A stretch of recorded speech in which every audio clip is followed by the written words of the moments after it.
Magandang araw sa ating lahat mga idol at masayang pagbabalik sa ating munting channel. Panibagong adventure naman tayo ng pamamana at muli tayong dumayo sa Barangay Bugas. At eto yung mga naging kaganapan sa ating pagdayo. Naka-unlock tayo ng panibagong trophy fish.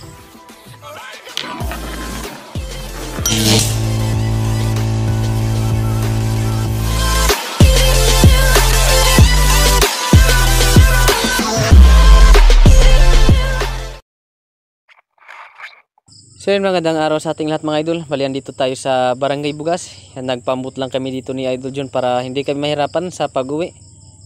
Yan, dito na kami nagpundo sa may Rawis. Yan, susubukan namin na silipin ulit yung mga biyak dito na pinagkukunan namin ng malaking isda at mamamana kami ng labahita mamayang hapon. Yan, nagdala lang kami ng maliit na pana. So yun, bali, tabi lang tayo mga idol kung anong mahuli natin. Sana makadilinsya tayo at mag-isip yung ating dive ngayon. Sana may mga sampa na isda. Makahuli tayo. Abang-abang na lang. Let's go! Pagkatapos natin mga idol mag-ready, agad na tayo na sumisid dito sa mababaw na biak. Subukan natin kung may laman itong biak na ito. First time lang din natin makasilip sa biak na ito kasi first time lang tayo pumunta dito sa parte nito ng Barangay Bugas at ngayon lang natin ito nadaanan. Dito dahan-dahan tayo na sumisilip. Baka may laman itong biyak at hindi natin mabulabog. Kaya dito biglaan na may small pot na isang segundang klaseng ilak o danoy na bang-ugan. Kaso hindi natin ito mapana sa sobrang lapit na sa atin. Kitang panain natin ito. Timing rin na paalis na. Grabe yan. Tamang-tama yung pagkalabit natin na paalis na siya. Sayang at hindi natin tinamaan. Malaki na sana yung ilak. Mahigit 1 kilohin na. Tayo yung pagkalabit natin ng trigger. Ayaw.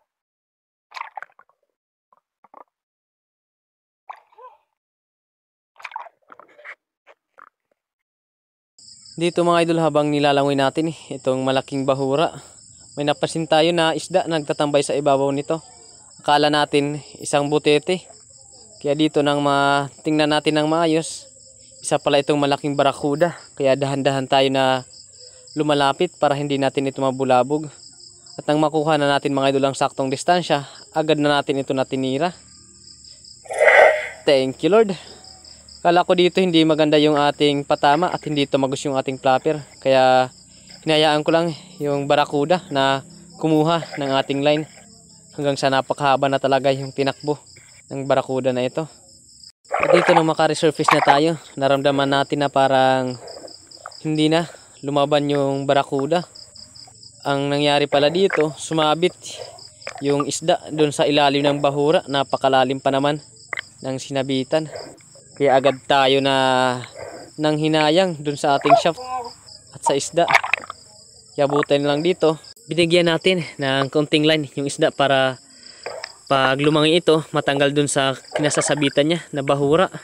At dito parang hindi pa lumalangoy yung barakuda na sumabit dun sa ilalim ng bahura. Kaya kinakabahan talaga tayo at nanghihinayang dun sa ating shaft pati na dun sa isda na ating napana. Buti na lang mga idol, may miracle na nangyari.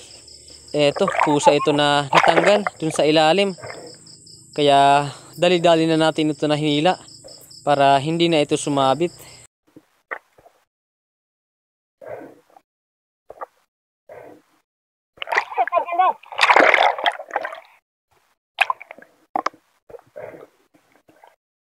Dito iniiwasan pa rin natin mga idol na masabitan yung ating paa ng ating line para sakali man na pumalag pa itong barakuda, hindi tayo madidisgrasya.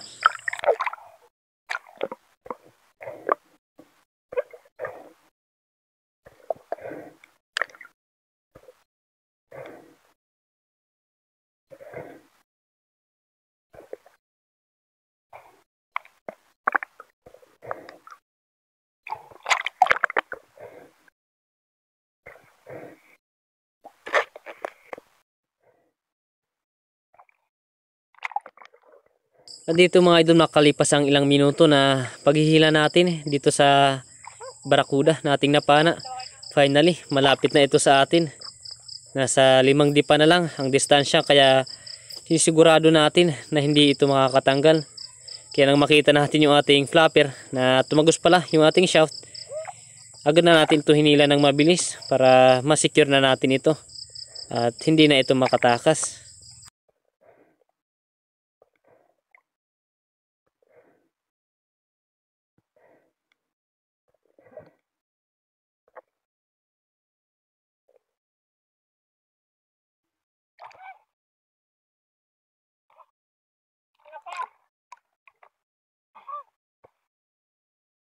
Thank you, Lord. Kala ko kanina butete. Sa ibabaw ng bato. Buti na lang. Hindi umalis. Maaway itong barakuda. Thank you, Lord. Buti lang maganda rin yung ating patama.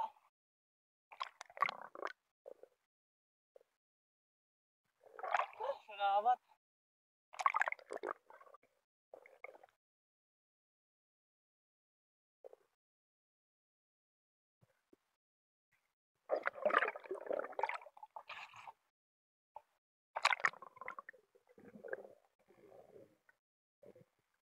Salamat Lord sa napakalaking biyaya. Kala natin wala na talaga tayong mahuling malaking isda. Buti na lang talaga. Ito, may mga unexpected talaga ng blessing. At nakalaan talaga sa atin itong barakuda kasi hindi talaga siya umalis. Nag-dive na tayo sa pangunang dive natin. Kala natin kasi butete. Linapitan natin ito. Kala natin butete. Buti lang hindi umalis, kaya binilikan natin at eto, natira natin. Sa Panginoon, napakalaking biyaya. Naka-unlock na naman tayo ng panibagong trophy fish. Salamat Lord. Nasa 3 hanggang 4 na kilo na itong barakuda na ating napana.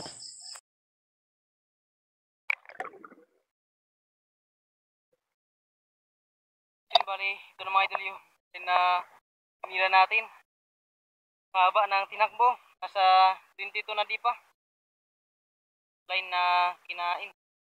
Ito yung nakuha ng barakuda. Ano ito? Laban. Sabi napakahaba. Buti na lang haba yung natin. 100 meters yung alam talaga. Kaya ayusin muna natin para mamana ulit tayo. Pagkatapos natin mga idol maayos yung ating pana, agad na tayo na nagready para makapag-dive ulit tayo. Nandito na tayo sa pinagtitipunan ng mga labahita. Susubukan natin na mag-ambush at nagbabaka sakali tayo na may mapadaan na pelagic at matira natin. Dito, nag-ambush lang tayo at naghintay ng ilang segundo para makakita o may mapadaan na pelagic at matira natin. Dito kaso maliit lang yung baon natin na hangin. At dito pumili lang tayo ng labahita na papanain natin para sa ganon hindi tayo malugi sa ating pagsisid. Yan ang makapili na tayo ng isa, agad na natin ito na tinira. Thank you Lord. Nakadagdag na tayo sa ating huli. Pangalawang isda natin sa ating pagdayo. Labahita o tawag namin dito o makpak. Napakasapli ito mga idol sa paksiw na may gata o sa prito.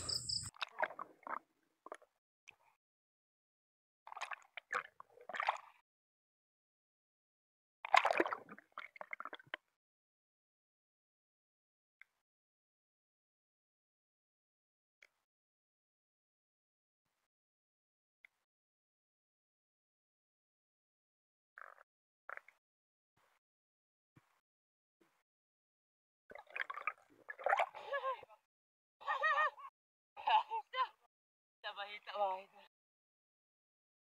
Pinagpana, para na ito.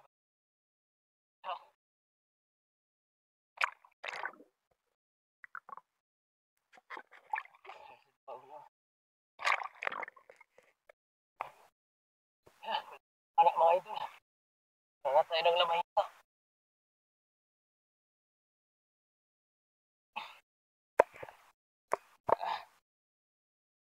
Dito mga idol, umakyat na tayo sa bangka para kunin yung maliliit natin na pana at mamana na tayo ng labahita. Kahit makadagdag lang tayo ng pangulam, okay na yan. Ito yung maliliit na pana na gagamitin natin. Bali yung gagamitin na pana na maliit, yan yung kay Kuya Mama o kapatid bayaw ni kasi si George TV. yung gagamitin na pana natin na maliit.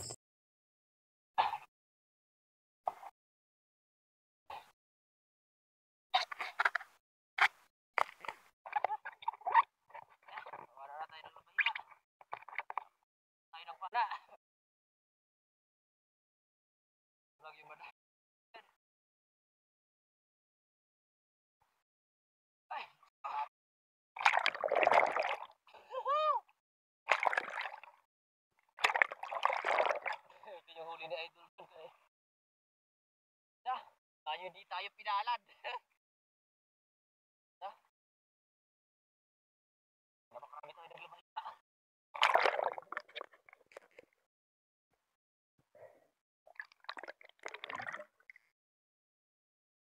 Sa dive natin ito mga idol, may nakita tayong dalagbago. Kaya dahan-dahan na tayo na nag-drop. At nang makuha natin yung saktong distansya, agad na natin ito na tinira. Kaso palis na ito nang tirahin natin.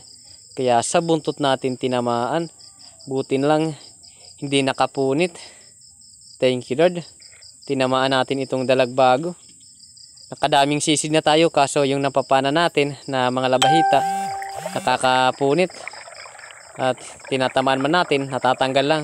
Kaya hindi natin nabidyohan yung iba natin na nahuli. Thank you Lord. Isang dalagbago o daragbago kung tawagin dito sa amin. Ingat tayo dito kasi napakasarap nito pag nakakatinik. Thank you Lord. Nakadagdag na tayo sa ating huli. Salamat. At eto na rin ang huling dive natin mga idol kasi hapon na. Gagabihin na kami idol dyan sa pag-uwi. At katapos natin dito, agad na tayo umakyat sa bangka para pakita yung mga nahuli nating isda. So yun mga idol, bali, umakyat na tayo. Grabe, hindi tayo makapatama sa mga labahita. Makapatama man tayo, daplis lang. Bali, ito yung mga nahuli natin na maliit. Ito naman yung barakuda natin. Jackpot tayo sa barakuda. Ito naman yung mga nahuli ni Idol John. Bali, nagyan ang klaseng ilang. Tapos, static snapper at isang balok. Tapos dalawang labahita. Grabe, mas nakakatakot talaga yung balok kaysa dito sa malaking ito. Kala ko nung una, ito talaga yung nakakatakot. Itong barakuda. Mas nakakatakot talaga yung balok kasi yan talagang babanggain ka. Yung barakuda hindi na talaga pumapalag. Napakalayo ng tinakbo itong barakuda. Nasa 22 na di pa. Grabe, napakalayo. Sumabit pa kanina sa ilalim ng bahura. Buti na lang natanggal. Ayos pa rin. Ayos na. Blessing natin. Bali ang tabi lang tayo. Kasi hapon na. Maibang lang tayo sa bahay para kiluhin natin kung nakailang kilo tayo. Dito habang pauwi kami mga idol, agad na lumakas yung hangin at lumaki yung mga alon. Kaya ito talagang nangyari sa amin. Grabe, parang nalalaglag yung aming bangka pag tumatama sa alon. Ayan o.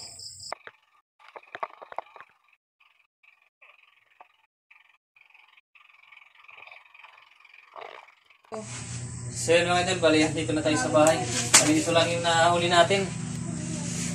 Ayan, may 5 piraso tayo na maliit. Tapos ito, isang barakuda. Naka-unlock na naman tayo na record natin na isda. Yan, itong barakuda natin. Mabot ng ilang kilo.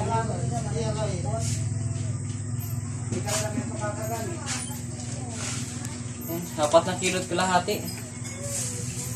Ayos na. Ito naman yung maliit natin na isda. Kiluhin natin. Ayan. Kalahating kilo. Ayos na. Bali sa kabuuan may 5 kilo tayo. Dito naman, ayan, bali 4 na kilot kalahati. May 1,125 tayo nakikitain dito sa barakuda natin na nahuli. Ayos na, malaking tulong na mga idol. Then bali, ang tabi lang tayo mga idol sa next episode natin pamana. Let's go!